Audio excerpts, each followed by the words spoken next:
E Deus então aparece a um jovem chamado Gideão.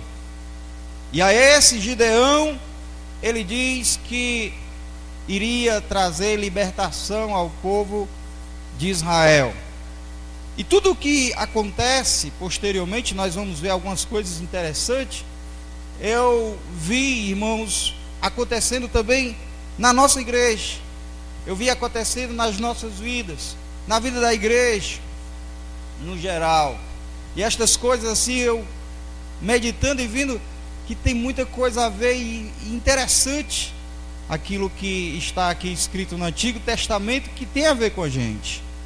E aqui, para começar, ele escolhe um jovem, um moço, e diz que ele iria trazer libertação para Israel. Veja só o versículo aqui de número 11. Então veio o anjo do Senhor e assentou-se debaixo do carvalho que está em Ofra, que pertencia a Joás. E Gideão, seu filho, estava malhando trigo no lagar para o pôr a salvo dos midianitas. Em primeiro lugar, meus irmãos, para que houvesse essa reforma, para que houvesse essa libertação em Israel, Deus procurou um homem. E é interessante porque ele achou alguém que estava trabalhando. Aqui estava no trigo, trabalhando com trigo e escondendo o trigo, para que ele não fosse roubado. E isso nos lembra, irmãos, de quase todos os discípulos do Senhor e os apóstolos, os profetas que fizeram a obra do Senhor, sempre estavam ocupados em alguma coisa. Se você pegar Pedro e os seus irmãos estavam pescando, você vê Mateus estava trabalhando na coletoria. Se a gente for, meus irmãos, para Eliseu, ele estava cuidando dos bois. E assim por diante, se nós formos prestar bem atenção, sempre que Deus chamava alguém, aquele alguém estava trabalhando, estava fazendo alguma coisa. E muitas vezes a gente quer ser usado por Deus, às vezes a gente não lembra, a gente não é lembrado, né, pelos pastores, muitas vezes, mas às vezes é a gente que precisa fazer alguma coisa. A gente precisa trabalhar na obra de Deus, independente se somos reconhecidos, se somos chamados, mas Deus quer usar cada um de nós como instrumentos de transformação e de libertação, porque o período em que nós estamos vivendo não é diferente daquele período de Israel, não é. Nós estamos vivendo num período, meus irmãos, de extrema libertinagem. E nós estamos vivendo num tempo em que a verdade do Senhor ela tem sido esquecida. E nós, meus amados irmãos, podemos perceber que a maioria das igrejas não estão apercebidas com relação a isso, ou não estão fazendo nada com relação a isso, porque o mundo está entrando nas igrejas de uma forma, meus irmãos, avassaladora.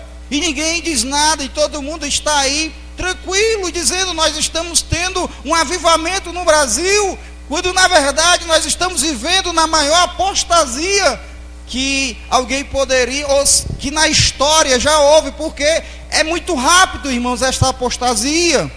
Se nós formos estudar a história da igreja romana, nós podemos perceber que houve uma apostasia, mas um período muito longo, para que chegasse a ser o que ela é. Mas a igreja evangélica no Brasil, meus irmãos, em 10 anos, houve uma apostasia assim que a gente fica de boca aberta, querendo entender o que é que está acontecendo. Porque hoje, irmãos, qualquer canal que você ligar, qualquer sintonia que você estiver ouvindo no rádio, o que se fala é em dízimo, é em oferta, é em ser o cabeça, em ser abençoado, é as janelas do céu se abrindo, é de vitória, é de bênção. E nós não estamos vendo mais as pregações, meus irmãos, de pessoas dizendo que é necessário uma cruz para se levar. Não se pregam mais que é necessário, quando o homem se converte, deixar o pecado, abandonar o erro, viver uma vida que a Bíblia propõe, que Jesus propõe, que os apóstolos propuseram. E assim nós estamos vendo uma apostasia, mas Deus quer levantar alguém, Deus quer levantar um grupo, Deus quer levantar alguém com coragem que diga: não, está errado, está errado.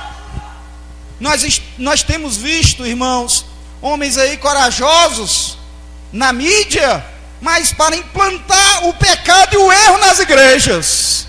Mas está faltando os corajosos, está faltando os gideões, está faltando profetas para soarem a trombeta e dizer: é pecado, é apostasia. Eu fico pensando, e com tristeza, de igrejas que eu conheci há pouco tempo atrás, que não tinha muita diferença de nós, apenas algumas coisas doutrinárias, mas hoje não.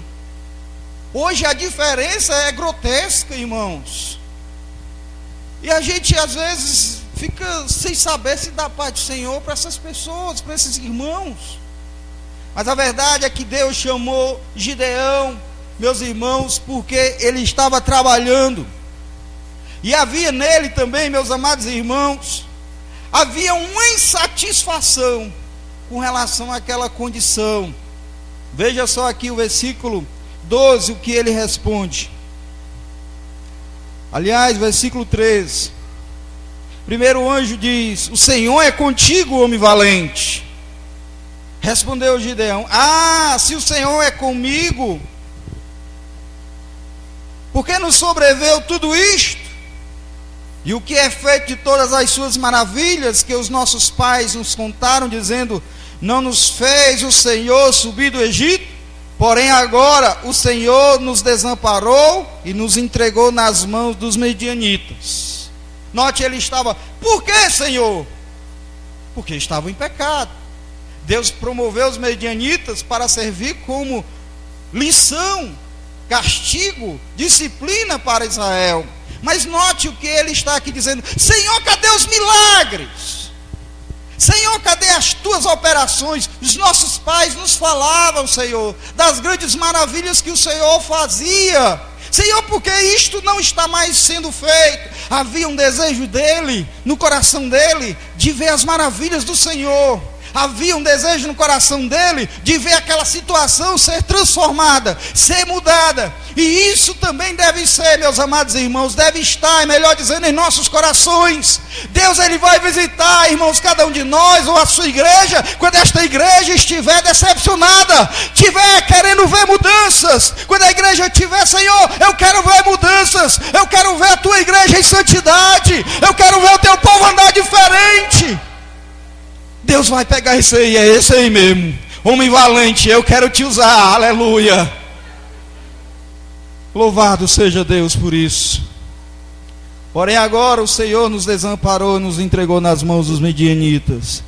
Então se virou o Senhor para ele e disse: vai nessa tua força e livre Israel da mão dos medianitas. Porventura não te enviei eu? E ele então disse: Senhor meu, com que livrarei Israel? Eis que a minha família é a mais pobre em Manassés, e eu o menor da casa de meu pai. Meus amados irmãos, quando Deus ele quer chamar alguém para fazer uma mudança, uma transformação, a lógica humana é que ele seja um homem formado, né? Um homem intelectual, uma pessoa madura, uma pessoa experiente. Tem que ter alguma condição, né, financeira, a ótica humana. Mas na ótica de Deus, na lógica de Deus, isso não funciona. Quando, meus irmãos, Deus foi chamar Davi, apresentou-se uns homens grandes, altos, bonitos, fortes, e todo tempo o Senhor dizendo a Samuel: não é esse, não é esse Samuel, não é Samuel, não é. E é alguém, Senhor? E está faltando alguém? Tem um rapazinho ali, um jovenzinho, apacentando as ovelhas. Pois manda chamar. Ele chamou, e Deus disse logo no coração: é esse o homem que há de reger o meu povo Israel, que há de apacentar o meu povo Israel. Deus chamou Daniel, Deus chamou os jovens, Sadraque, Mesaque e Abednego. Deus chamou pessoas que a sociedade desprezava, Meus irmãos, homens que as pessoas não confiavam. Chamou jovens, chamou velhos, pessoas que dizem: eu já estou muito velho. Deus chamou Abraão, aleluia, para abençoar todas as nações da terra. Deus chamou Moisés para tirar com o braço forte, o braço do Senhor ia com ele, e apenas uma vara, para tirar, irmãos, da terra do Egito, para levar para a terra de Canaã, aleluia. Velho, jovem, não importa se você tem faculdade ou não, se você tem só a 3ª série, não importa, se você tiver no coração o desejo de ver mudança, o desejo de ver Deus operando, aleluia, na sua igreja, Deus, Ele vai te chamar, Deus, Ele vai nos chamar. Meus amados irmãos, eu vou dizer uma coisa para os irmãos: canudo não prega, não prega. Intelectualidade, teologia não faz mudança, ao contrário, a teologia que nós estamos vendo aí é que arruinou a igreja do Senhor.